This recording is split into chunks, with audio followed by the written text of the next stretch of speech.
Okay, we're on Daf Hey Amud Aleph, and yesterday we had come to the conclusion that this cryptic statement of Shmuel had said a statement, Bekulanat sheyomer sha'ani oichalach sha'ani toimlach. In all Nedarim that are being discussed in the Mishnah, a person must say that I will not eat or I will not taste in order for the neder to work. So the Gemara said, I don't understand what Shmuel's talking about. Is Shmuel suggesting that if you leave that out, that the neder has no effect whatsoever? Even if you say mudrani mimcha, or mufrashni, or meruchakni mimcha, that I hereby am taking a vow of removal or separation from you? So the Gemara's conclusion was that's impossible to say. We proved that from the Brisa, that just saying that first part of the statement is an effective neder. Where we're holding at this point is our understanding of Shmuel is that if you just say mudrani mimcha, or meruchakni, or mufrashni, then you're creating a bilateral prohibition, that I am prohibited from partaking of your items, and you are prohibited from partaking of my items. But if you add the words shelo ochalach, you're actually limiting the neder by making it only unilateral instead of bilateral. So therefore you're saying that only I am prohibited from eating your items, but you're not prohibited from eating my items. So instead of giving more teeth to the neder by adding those words, you're actually removing some of the teeth from the neder by making it unilateral instead of bilateral. That's where we were up to yesterday. Tanan. But now we're going to challenge that whole premise, because we have a Mishnah that we're going to see later on that says, Hareini alecha cherem, hamudar aser, avol madir lo. The Mishnah is going to say later on that if a person uses the terminology of cherem, which is a type of yad, because you're not using the term korban, but you're using the term cherem, which is similar. So it's either a kinui or a yad of a neder, but the point is that you're not adding the words shelo ochalach or shelo etomlach, but you're just saying, behold, I am cherem upon you. So the halacha is that only the person taking the vow is prohibited from benefiting from the items of the object of the other person. Like if I make the neder, I can't partake. Hamudar aser avol madir lo. Just the opposite. If I take the neder, the other person may not partake of my things because I declared that I am cherem upon him. So therefore, he cannot partake of my items, but I can partake of his. So the Gemara's question is, if you're telling me that just using a standard statement of a vow without qualifying it with the verb of who's not going to be eating whose, then it's bilateral. Here's an example of a neder that's not bilateral, that it only applies to the vowee and not to the vower, and yet you didn't use the special qualifiers that you said need to be used. So the Gemara's answer is kagon de parish ve'at olai lo. So the Gemara says you would have to explain that even though the Mishnah doesn't say this, what it really means is that part and parcel of your neder was you said explicitly that your stuff will not be prohibited upon me. In other words, I said, cherem, I'm creating a cherem, that what is mine is usher to you, but what is yours is not usher to me. You said that explicitly, even though it's not mentioned in the Mishnah. Now, the next part of the Mishnah over there says, at alai cherem, that if you are upon me as cherem, so then hanoder aser avol mudar lo. Then again, it's only unilateral, that only the person, the vower, is aser to the vowee's stuff, but the vowee is allowed to partake of the vower's stuff. Again, it's the same kasha. Here you didn't put the added verbal qualifiers, so why shouldn't it be bilateral according to our rule? So the Gemara answer is kagon de parish va'ana alach lo. So you have to say again, the Mishnah over there is speaking in shorthand, but really it means that the person taking the neder said explicitly that I will not be va'ana alach lo, that my stuff will not be usher to you. That I only mean to usher your stuff upon myself, but I don't mean to usher my stuff upon you. So the Gemara says, so what are you suggesting? Aval stama mai shneim asurim. Are you suggesting that if a person takes a vow of cherem, and it doesn't matter whether he says Hareini alecha or at olai, but as long as he uses the term chayrim, it's automatically a bilateral isser because it's a yad of a neder. So hamidikatani seifa hareini alecha va'at olai shneim asurin hadein hu d'shneim asurin hastama hu aser v'chavero muter. So the Gemara says, well, then this last part of that Mishnah later on doesn't make any sense. Because the Mishnah over there states that the only time that the vow is bilateral when you use the term of chayrim is if you say explicitly, Hareini olecha ve'at olai, that behold, my stuff is usher to you and your stuff is usher to me. But according to what you're saying, that doesn't need to be stated explicitly, that's implicit. So why then does the Seif of the Mishnah over there say that you have to state it explicitly? So the Gemara answers, Elahachi itmar, the Rabbi Yossi b'Rebbi Chanina. So both the Rashi and the Ran changed the girsa. They both say that Elahachi itmar, Amar Rabbi Yossi b'Rebbi Chanina. So what was really taught, said Rabbi Yossi b'Rebbi Chanina, in the hopes of explaining what Shmuel means and how he reconciles it with the Mishnah, is that Mudar ani lecha shneim asurin, mudrani himachu aser v'chavero muter. That there's a difference. The difference is like this. If you say Mudar ani lach, that I am mudar upon you, so then that's meant as a bilateral vow. But it is possible, even within that language, without using extra verbs, to make a unilateral vow. If you say mudrani himach, that I take a vow of abstinence from you, so because you've been more explicit and you've identified who's the object and who's the subject of the vow, so then the vow can be unilateral. So therefore, even Shmuel would have to agree that if you specify what direction the vow is going without adding any additional verbs, it can be unilateral. But it's only if you don't define the direction of the vow, then we assume it's bilateral. So that's what Shmuel means. But v'hamas nisan dekatani himach v'ukimna l'mas nisan l'shmuel v'kulan ad sheyomer shani toim lach v'shani ochalach u'da'aser v'chavero muter avol b'mudrani himach shnei amasurin. But 1 second, how's that going to fit into our Mishnah? Our Mishnah was talking about a case where a person identifies the direction. He says, Hareini mudrani mimach. I am taking a vow of abstinence from you. So the person in our Mishnah is defining the direction of the vow. And still Shmuel says, despite your fact that you verbalize the direction, it's still going to be bilateral until you say the verbs that I will not eat of yours. So therefore, your explanation will not work in Shmuel. So Ela mi ikara de Shmuel hachi itmar. So the Gemara says, so we have to really back up. We have to say that what Shmuel really said all along was totally different. Taima da Omar shani oichalach v'shani toim lach hu de'ein hu aser ela ba'achila hamudranim imach aser afilu ba'hana'a. So really, our premise of what Shmuel was trying to communicate was all wrong. We totally misunderstood Shmuel. We thought that Shmuel was making a distinction between bilateral vows and unilateral vows.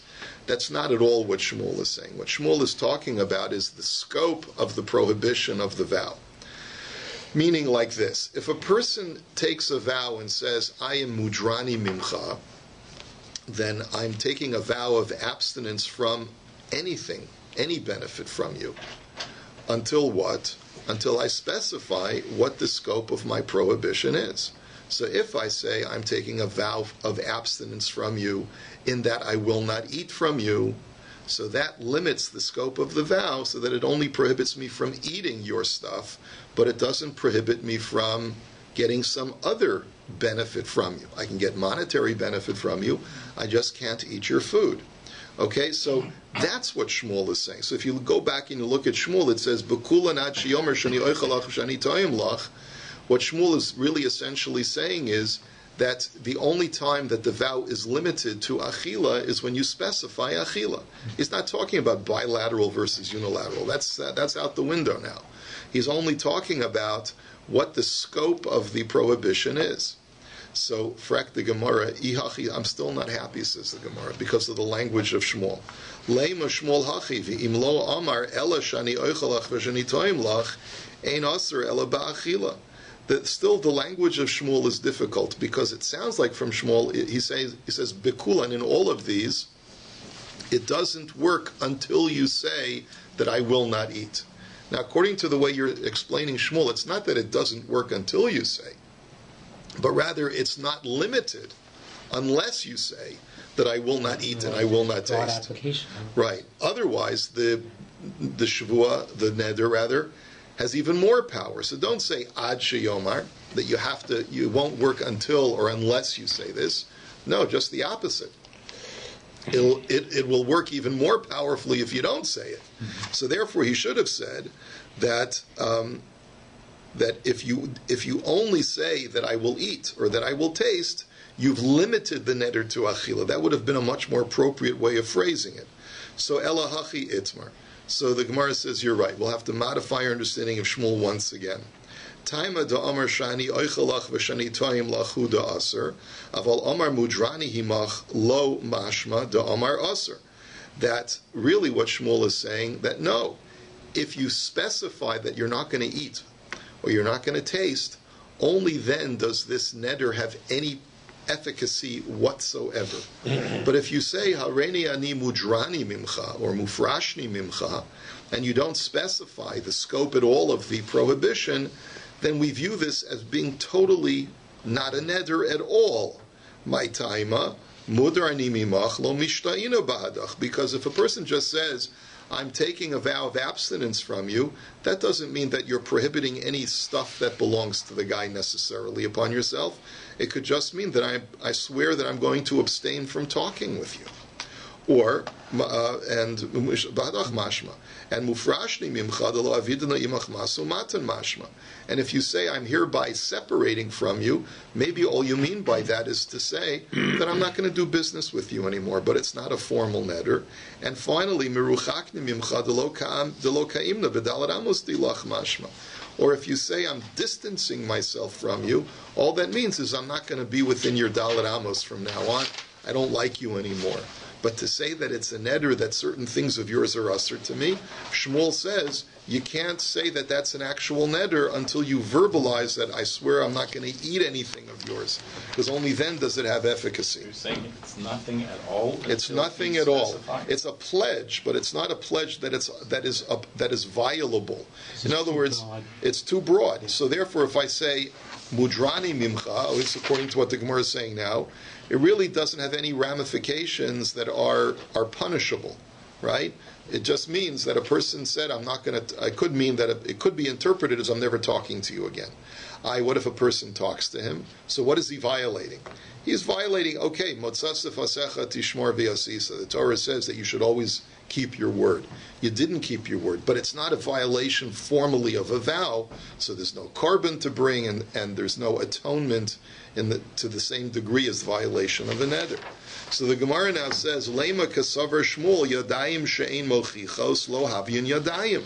So perhaps we need to suggest, based on this understanding of what Shmuel is saying, that if a person is not completely explicit in the way that he verbalizes a vow, then it doesn't count as a vow. So the Gemara says, yes, that's precisely what we're saying. Shmuel mokim lalamas nisan karebi Yehuda. Yes, that's right. If it's too ambiguous, it doesn't have any effect. And Shmuel will have to go according to Rabbi Yehuda, who is the Tana who says just that. Da amar yadayim shein mochichos lahavin yadayim, that when you use an alternate form of neder, but without any explicitness attached to it, then it doesn't have the effect at all. Now, where do we see this, the machlokas originally, where Rabbi Yehuda is cited? It's actually not in the context of Nedarim, but it's in the context of Gittin. Ditnan, gufo shel get hareat muteres l'chol adam, that the primary text of a get is just where the man has to say in the text of the get, you, wife, are hereby permitted to any man. As long as he makes that clear, that with this you are hereby permitted to any man, then she is formally divorced. However, Rabbi Yehuda disagrees, and he says, V'dein di havilichi minoi sefer tiruchin v'igeres shavukin. So Rabbi Yehuda says, no, that's not sufficient. By giving her a piece of paper saying that you are hereby permitted to any man, that's not a valid get. It's not explicit enough. You have to explain in the text what the mechanism of divorce is. You have to state in the text of the get that it is with this document that I'm giving to you that is creating the severance between you and me. If you don't state that it is the writ itself that is creating the severance, then it's not a valid get. So what do you see from here? You see from here that Rabbi Yehuda requires explicitness, and the Chachamim do not. And therefore we're trying to extend that to our discussion over here. So the Gemara now says, well, if you're telling me this, or you tell me that Shmuel is going like a Das Yachid, is going like Rabbi Yehuda over the Chachamim, Amai Dachik Shmuel Lu'ukuma Lemasnisin Ka Rabbi Yehuda Lukma Kerabanan. Afal Gav Dein Yodayim Ochichos. That what is forcing Shmuel to say that in our Mishnah? Like what does he look when he looks at our Mishnah? What does he see in our Mishnah that compels him to say that our Mishnah goes according to Rabbi Yehuda? So Amarava Masnisin Kishise Amai Tani Shani Oichal Loch Shani Toim Loch Lisni Shani Oichel Shani Toim. He says because the Mishnah itself uses too much verbiage in detailing the language of the neder. Why did he have to say Hareini Mudrani Mimcha? And it could have just said or Shalo Ochal, that I'm not going to eat. And even though there's multiple ways to interpret that I'm not going to eat, because maybe what the guy meant to say is I'm taking a vow of separation from you. And if I violate my vow, like the Ran speaks out, if I violate my vow, I'm not going to eat for a certain amount of time. But it's not necessarily indicated, if you didn't have the word lach, you could interpret it not as that I'm not going to eat your stuff. I'm just not going to eat if I end up speaking to you.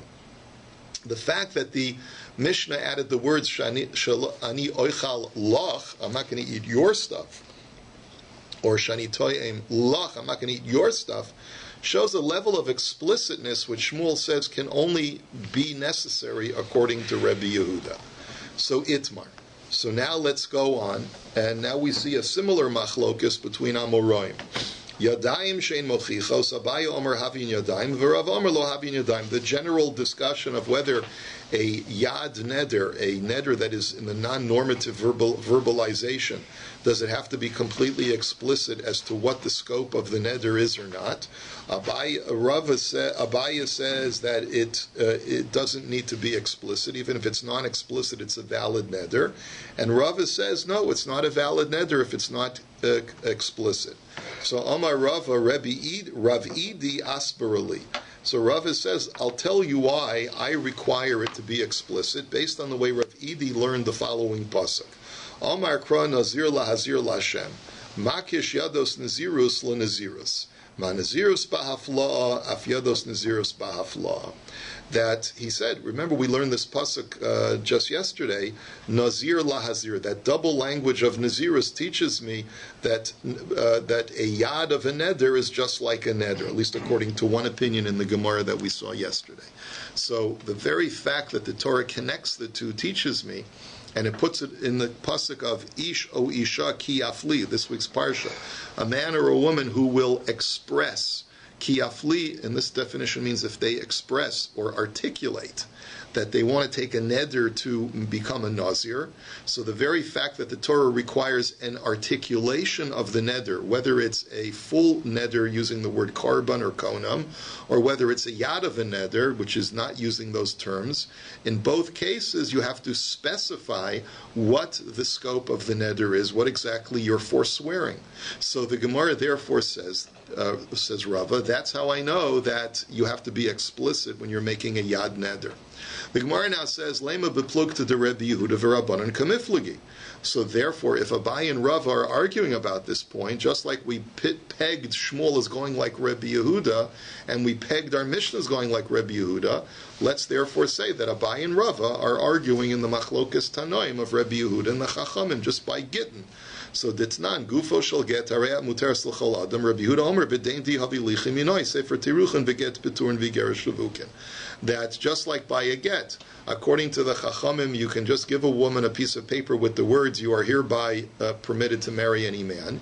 And Rabbi Yehuda says, no, you have to articulate with explicitness and say that it is through the mechanism of this writ that you are becoming divorced. So Abaya da'amar kirabanan, v'Rava da'amar k'Rabbi Yehuda. So let us suggest that Abaya, who does not require explicitness, goes like the Chachamim by Gittin, and Rava, who does require explicitness, goes like Rabbi Yehuda in Gittin. So Amar Lacha Abaya, the Gemara says, not so fast.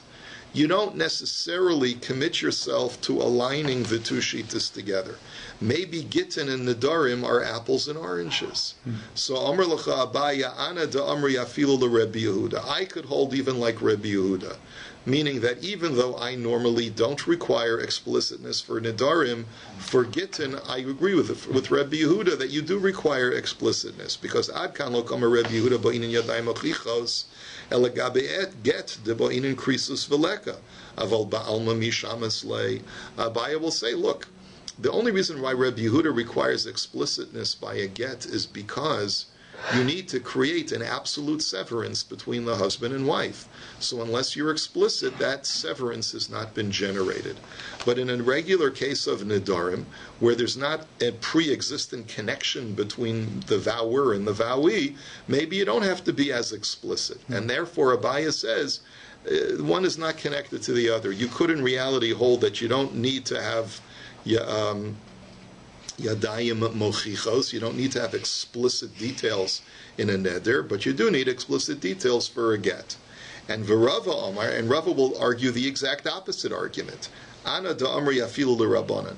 I could hold like the Rabbanan when it comes to gittin. In other words, I who hold that a neder has to be explicit, I would agree that a get does not have to be so explicit. You know why? Because ad kan lo kamri Rabbanan de lo ba'inin yadayim mochichos.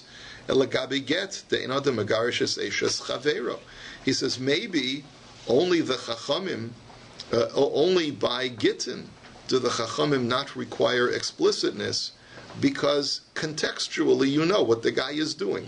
When a guy gives his wife a piece of paper and he says you are hereby permitted to any man to marry, you know that he's not divorcing another woman. You know that there's a relationship here, and the only purpose of giving her the piece of paper is for a divorce, because there's a pre-existent connection between the two of them, so we know what he's doing. However, avol ba'alma mishamis lahu. But in another situation where there is no pre-existing relationship between me and this other guy, the vowee, you have to be more explicit to make it clear that I am prohibiting upon myself your items, because otherwise, if there's no pre-existing relationship, how would I interpret that necessarily from a non-explicit neder? So therefore, you see that the Gemara is uncoupling the machlokas between by Gittin from the machlokas by Nedarim. Have a wonderful Shabbos, everybody.